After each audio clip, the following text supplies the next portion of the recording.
Everyone's breathing easier right now. No world war, no sudden escalation. But what if I told you that this moment, the one that feels calm, may actually be the most dangerous of all? What if the real threat is not the war you see, but the war that never ends? Turn on the news today, and you might think the war in Ukraine is fading into the background. Fewer breaking alerts, fewer images of burning cities, more talk of summits and diplomacy. It feels calmer, almost as if the danger is behind us. But is it really? Or is this just the kind of silence that hides something more dangerous? The media has a short attention span. Yesterday's crisis becomes today's side note. But reality does not change just because headlines move on. Wars do not end when the cameras stop rolling. They shift, they adapt, they become less visible and therefore more dangerous. That is the illusion of calm, and it is exactly where we might be right now. Think about Afghanistan. Once American troops left, coverage all but disappeared, yet the humanitarian crisis and the rise of extremist networks did not. The cameras simply looked away. Doesn't that sound like what is happening here, with Ukraine slipping lower on the news cycle while the war itself keeps grinding on? The absence of noise is not proof of safety. It is proof of distraction. And distraction favors only one side, the aggressor who wants the world to stop watching. So ask yourself, when everyone starts to relax, is that the moment when the real danger begins? Hold that thought, because this false calm may be setting the stage for something far more insidious. The slow transformation of this war into a frozen conflict. When we talk about a frozen conflict, we are not describing peace, we are describing a war that has stopped moving but never really ended. It is like pressing pause on a movie, the images are frozen, but the story is still there waiting to continue. A frozen war means no final agreement, no lasting settlement, only an uneasy stalemate that can flare up at any time. Ask yourself, would you rather live with a war that is hot and visible, or with one that hides beneath the surface and never truly goes away? That is the danger of the frozen state. It feels stable, but it is not. Take the Korean Peninsula as the most famous example. The guns fell silent in 1953, yet no peace treaty was ever signed. 70 years later, tens of thousands of U.S. troops remain stationed there. North Korea has nuclear weapons, and the threat of war hangs over every new crisis. This is not peace, it is suspension. Cyprus offers another lesson, divided since 1974, with a UN buffer zone cutting through the island. For decades, the world has looked away, but the division persists, and every so often tensions threaten to ignite again. Doesn't that sound like danger disguised as normality? Think also of Nagorno-Karabakh. For years, the conflict between Armenia and Azerbaijan seemed frozen, almost forgotten by the wider world. Then, in 2020, it erupted in full-scale fighting once again. The calm was never real. It was simply the quiet before the fire returned. Frozen wars teach us the same lesson over and over. What disappears from the headlines does not disappear from reality. Here's the mini recap, because this part is crucial. A frozen conflict is not peace. It is a conflict stuck in place, unresolved and unstable, capable of reigniting without warning. The danger is invisible because the fighting slows down, but the roots of the war remain alive. And if history is any guide, the longer a war is frozen, the more unpredictable and explosive it can become when it finally thaws. And that brings us to Ukraine, because what if this is exactly the direction we are moving in right now? From Kiev's perspective, this so-called calm is not a blessing, it is a nightmare. President Zelensky has been clear in every public appearance, Ukraine does not want a frozen conflict, because a frozen war means permanent loss, permanent instability, and permanent dependence on outside support. Yet what happened in Anchorage is telling. Putin walked away without making a single concession. No troop withdrawal, no timeline for peace. But he returned to Moscow with images of red carpets and handshakes. Trump, on his side, framed the meeting as productive, but without offering any detail, leaving the impression of progress while nothing really changed. And where was Ukraine in this picture? Not in the room, not at the table, not part of the decision-making about its own future. Doesn't that sound like a dangerous precedent? Decisions about the fate of a country being taken without that country present. This is why many in Kiev fear that what we are watching is the slow birth of a frozen conflict. The same script the Kremlin has used before in Georgia, in Moldova, in Nagorno-Karabakh. Keep the conflict alive just enough to block any real resolution, but not so alive that the world cannot look away. For Ukraine, this is catastrophic, because it means years of uncertainty, economic stagnation, millions of displaced citizens with no clear future. And for the United States, it means an ally permanently bleeding resources, always on the brink, always needing support. Here's the recap so far, because it is easy to lose the thread in the noise of summits and press releases. Putin gave nothing, Trump declared victory without substance, and Ukraine was sidelined. If this continues, what we call diplomacy today could in fact be the beginning of a frozen war tomorrow. And in frozen wars, the one who benefits most is the aggressor, the one who only needs time to consolidate his gains. So ask yourself, what is more dangerous? Open war that the world rallies against, or a quiet stalemate that slowly erodes Ukraine's sovereignty while the cameras turn elsewhere? Because if history repeats, this is exactly the playbook Moscow wants to run, and Anchorage may have been the first step in making it real. It might be tempting to see Ukraine as far away, a regional issue between Russia and Europe. But the reality is that a frozen war in Eastern Europe lands directly on America's doorstep in multiple ways. First, economically.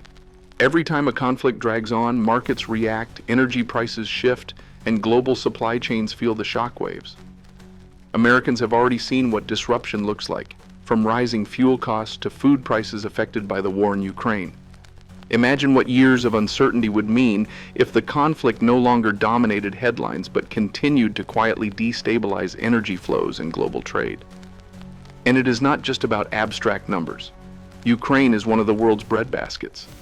And when its exports collapse, global wheat prices spike, directly hitting grocery bills in the US. The same applies to fertilizers and rare metals used in electronics and cars. Ask yourself, would American families notice if the war drags on in silence? The answer is they already have, and they will again. Second, strategically. NATO exists on the principle of Article 5, which states that an attack on one is an attack on all. A frozen war does not mean peace. It means a constant potential flashpoint right next to NATO's borders. That means U.S. troops remain deployed. American taxpayers continue to fund deterrence, and every small flare-up carries the risk of drawing Washington deeper into a conflict it never formally resolved. Just look at the Baltic states, where every Russian exercise triggers new NATO maneuvers. Doesn't that sound like a recipe for endless tension? And third, politically. Moscow thrives on division, and a frozen conflict is the perfect tool to fracture Western unity. Already you can see it, some European states calling for negotiation, others pushing for more weapons to Ukraine, and Washington caught in the middle. Isn't that exactly the kind of pressure campaign that weakens alliances over time? Here's the mini recap. A frozen war in Ukraine is not distant. It is an American problem in 3 dimensions.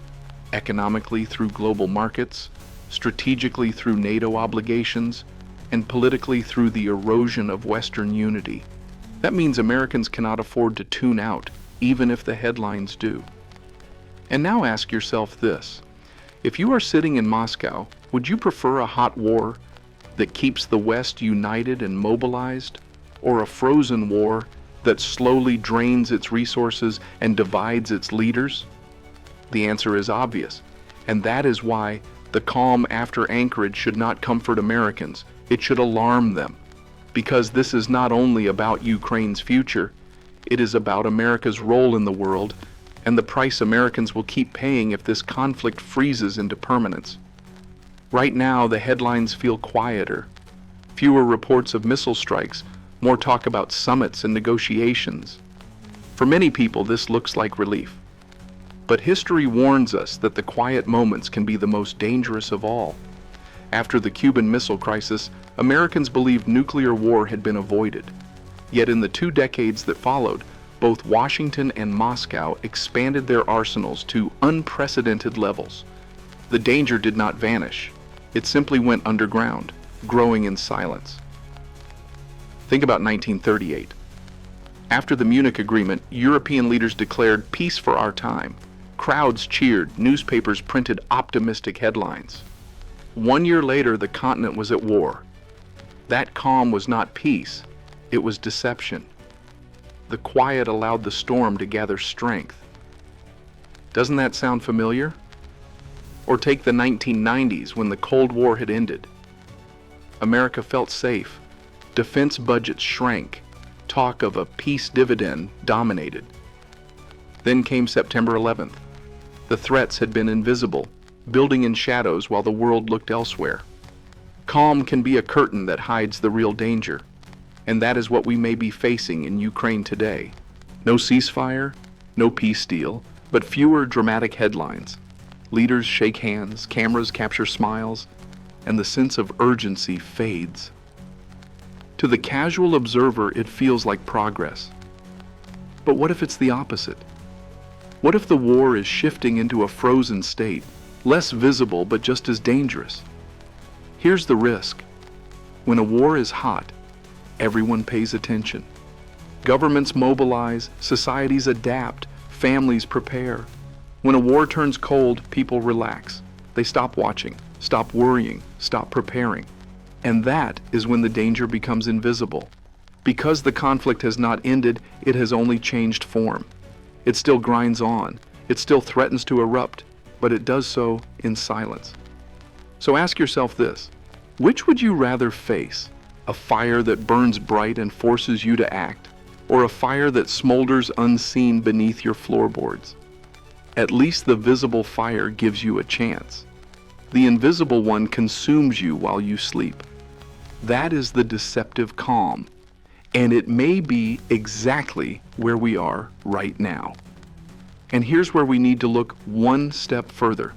If this conflict really does freeze, if Ukraine turns into another Korea or another Cyprus, the question for ordinary people is no longer only about headlines or politics.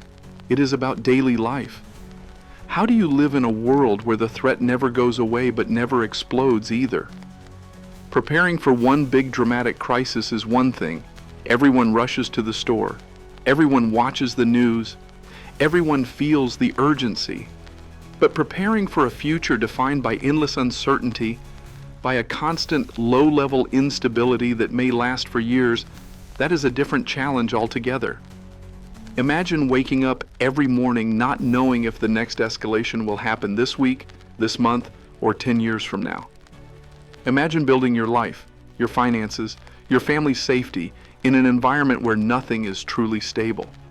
Doesn't that sound like a threat far more difficult to handle than a short, visible emergency? Here's the bridge, because this is exactly where we will go in our next video. We will talk about the practical side, what you can do to protect yourself and your family if the new normal is not peace or war, but something in between. And if you think that sounds abstract, think again, because history shows us that frozen wars create frozen societies, and frozen societies demand constant resilience from the people living inside them. That resilience is what we will explore next, so stay tuned. So here's the bottom line. The war in Ukraine has not ended, it has only changed shape. The real danger is not the battles you see, but the possibility of a war that becomes invisible, a conflict that drags on silently and reshapes the world in the background. And that world may already be here. If you've made it this far, you're not just watching the news, you're thinking ahead. Tell me in the comments, what do you think is more dangerous? A war that ends quickly or a war that never ends? Your perspective matters, and together we can uncover the risks others ignore.